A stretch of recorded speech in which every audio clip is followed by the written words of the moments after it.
साथियों नमस्कार। आज हम कक्षा 12वीं के रसायन के अंतर्गत बात करने वाले हैं SN1 रिएक्शन की, यानी न्यूक्लियोफिलिक सब्स्टिट्यूशन की जो एक आणविक अपक्रिया है उसकी बात करेंगे। जो एक आणविक नाभिक रागी प्रतिस्थापन अपक्रियाएं हैं ये प्रथम कोटि की बल गतिकी का अनुसरण करती हैं, अर्थात इनमें अपक्रिया का वेग केवल एक अभिकारक की सांद्रता पर ही निर्भर करता है। ये अपक्रियाएं सामान्यतः जो ध्रुवीय प्रोटिक विलायक हैं, यानी जिसमें H आयन होता है, उनमें संपन्न होती हैं। जैसे जल है, एल्कोहल है, एसिटिक अम्ल है, इनमें ही संपन्न होती हैं। उदाहरण के लिए हम तृतीयक ब्यूटिल ब्रोमाइड की अपक्रिया ले रहे हैं। इसमें कोई हाइड्रोक्साइड जो हाइड्रोक्सिल आयन युक्त पदार्थ है उससे अपक्रिया को हम उदाहरण के रूप में ले रहे हैं। जब तृतीयक ब्यूटिल ब्रोमाइड की हाइड्रोक्साइड आयन की मध्य क्रिया होती है तो तृतीयक ब्यूटिल अल्कोहल बनता है। इस अपक्रिया को देखें कैसे संपन्न होती है। यहाँ हमें जो OH आयन मिला है वो कहीं से मिला है, विलायक से मिला है, और चूंकि ये बहुत आयत में होता है और जो अपक्रिया का वेग है वो केवल तृतीयक ब्यूटिल ब्रोमाइड की स्थिर सांद्रता पर निर्भर करता है। ये प्रयोग द्वारा पाया गया है। ये अपक्रिया दो पदों में संपन्न होती है। पहले पद में जो ब्यूटिल ब्रोमाइड है उसमें से ब्रोमाइड आयन अलग हो जाता है और कार्बोकैटायन प्राप्त होता है। ये पद अत्यंत धीमा है और उत्क्रमणीय भी है। लेकिन दूसरा पद जो होता है उस पद में जी कार्बोकैटायन हाइड्रोक्सिल आयन से क्रिया करके और एल्कोहल देता है। ये पद बहुत जल्दी होता है, बहुत फास्ट है। लेकिन आप जैसे कि आप जानते हैं कि अपक्रिया की दर या अपक्रिया का वेग उसके सबसे धीमे पद पर निर्भर करती है। तो इस धीमे और उत्क्रमणीय पद में हम देखें तो यहाँ पर जो कार्बन और ब्रोमीन का जो बंध होता है ये धीरे धीरे टूटता है। इस बंध बदलन के लिए, यानी इस बंध को तोड़ने के लिए जो ऊर्जा है वो कहाँ से मिलती है? वो इस ब्रोमाइड आयन के उस विलायक में घुलने पर, यानी उस विलायक में जो प्रोटॉन होगा, चूंकि प्रोटिक विलायक में होता है तो उसमें H आयन से संयोग करके ये HBr बनाएगा और इस प्रोसेस में ऊर्जा मुक्त होती है, यानी ये विलायक योजन ऊर्जा निकलती है। ये ऊर्जा इस बंध को तोड़ने में काम आती है। इसीलिए ये प्रोटिक विलायक में संपन्न होती है, क्योंकि इसको तोड़ने के लिए ऊर्जा की आवश्यकता होती है। और दूसरा स्थायित्व के लिए दूसरा कारक है कार्बोकैटायन का स्थायित्व। जो कार्बोकैटायन जितना अधिक स्थायी होगा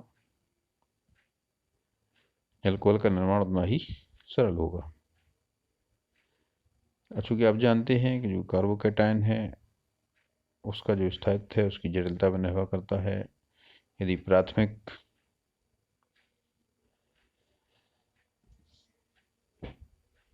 ब्रोमाइड है या प्राथमिक हेलाइड है तो उसका कार्बोकैटायन अस्थायी होता है, वो जल्दी टूट जाता, अस्थायी होना हो जाता है, तुरंत उसमें जुड़ करके क्रिया कर लेता है। द्वितीयक उसकी की तुलना में थोड़ा अधिक स्थायी होता है और तृतीयक ज़्यादा स्थायी रहता है। तो इस तरह से हम पाते हैं कि तृतीयक एल्किल हेलाइड से बना हुआ कार्बोकैटायन सबसे ज़्यादा स्थायी होता है। इसलिए तृतीयक एल्किल हेलाइड SN1 अपक्रिया के प्रति अधिक क्रियाशील होते हैं। हम यदि सामान्य रूप में अगर हम SN1 की मैकेनिज्म को लिखना चाहें तो इस तरह लिखेंगे।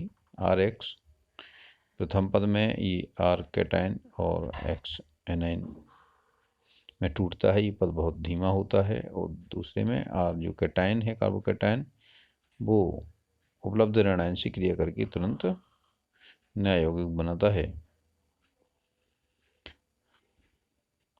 ये दूसरा पद फास्ट होता है। अब यदि हम तुलनात्मक क्रियाशीलता की बात करें तो SN1 रिएक्शन के लिए सबसे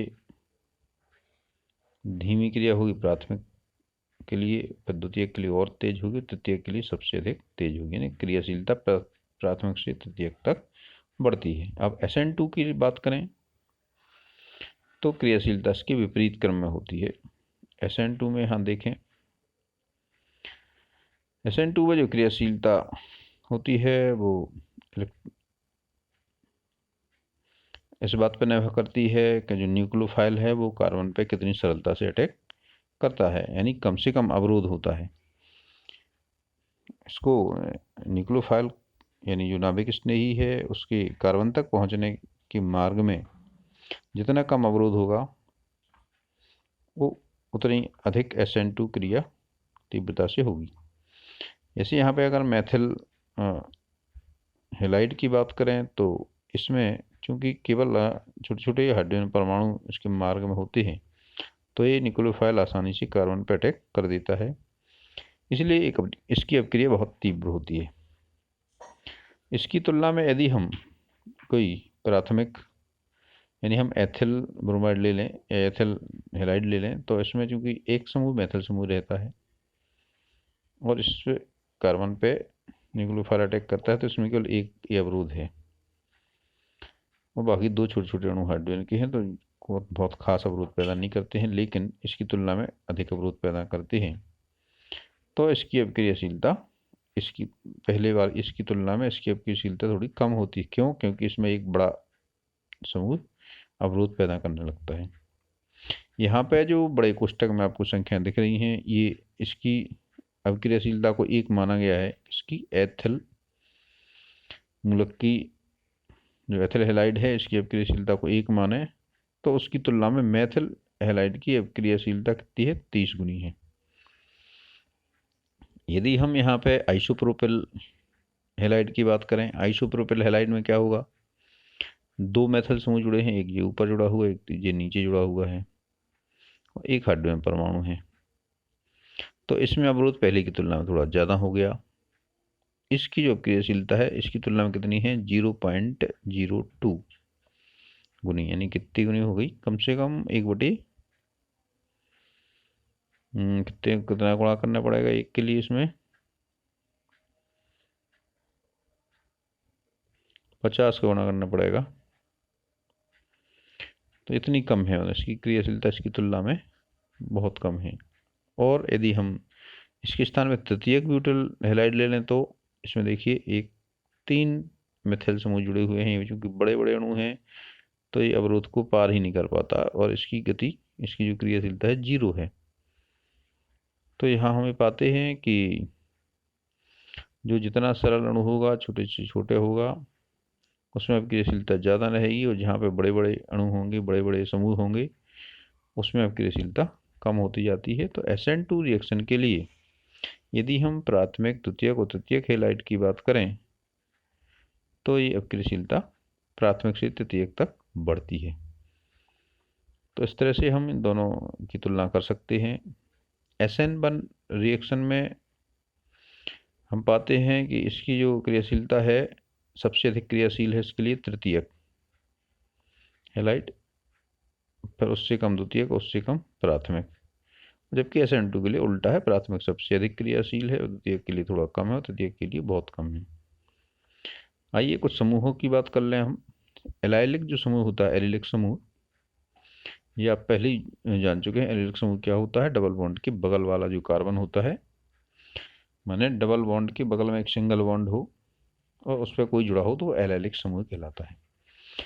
तो एलिलिक समूह में यदि एलिलिक ब्रोमाइड या एलिलिक हैलाइड है तो इसका जो कार्बोकैटायन बनेगा वो कार्बोकैटायन अनुनाद द्वारा स्थायित्व को प्राप्त कर लेता है,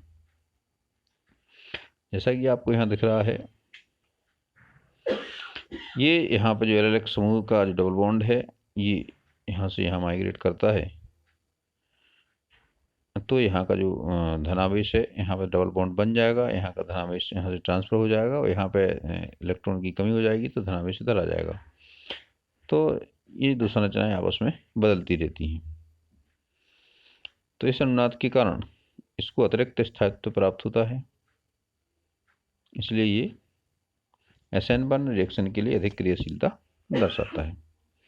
इसी तरह आप बेंजाइलिक समूह या बेंजिलिक समूह की बात करें तो उसमें देखिए बेंजिलिक समूह भी एलाइलिक ग्रुप जैसे ही होता है। आप यहाँ पे sp2 हाइब्रिडाइज यानी डबल बॉन्ड से जुड़े हुए कार्बन है, उसके बगल में सिंगल बॉन्ड वाला है, बिल्कुल सेम इसी तरह है।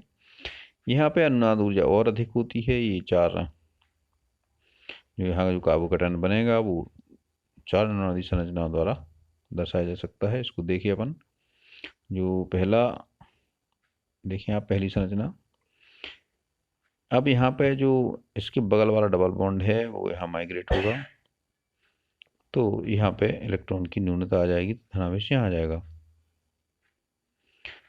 अब इसके बगल वाला ये माइग्रेट होगा तो यहाँ डबल बॉन्ड आ जाएगा, यहाँ पे इलेक्ट्रॉन न्यूनता आ जाएगी, यहाँ धनावेश हो जाएगा। फिर इसके बगल वाला डबल बॉन्ड माइग्रेट होगा तो यहाँ पे धनावेश आ जाएगा। इसके बाद ये फिर डबल बॉन्ड यहाँ से माइग्रेट होगा तो यहाँ पे फिर ये पहली संरचना आ जाएगी। इस तरह से 4 अनुनादी संरचनाएं राशि को प्रदर्शित कर सकते हैं। तो ये जो कार्बोकैटायन है ये और अधिक स्थायी होगा, इसलिए ये SN1 रिएक्शन के लिए अधिक रिएक्टिविटी यानी क्रियाशीलता दर्शाता है। यदि हम समान एल्कल समूह लें, समान एल्कल समूह कोई R ले लें, तो इसके लिए जो क्रियाशीलता का क्रम है SN1 रिएक्शन के लिए सबसे ज़्यादा आयोडाइड के लिए होगा, फिर उसके बाद ब्रोमाइड के लिए, फिर क्लोराइड के लिए, फिर फ्लोराइड के लिए। इस तरह से ये क्रम होता है।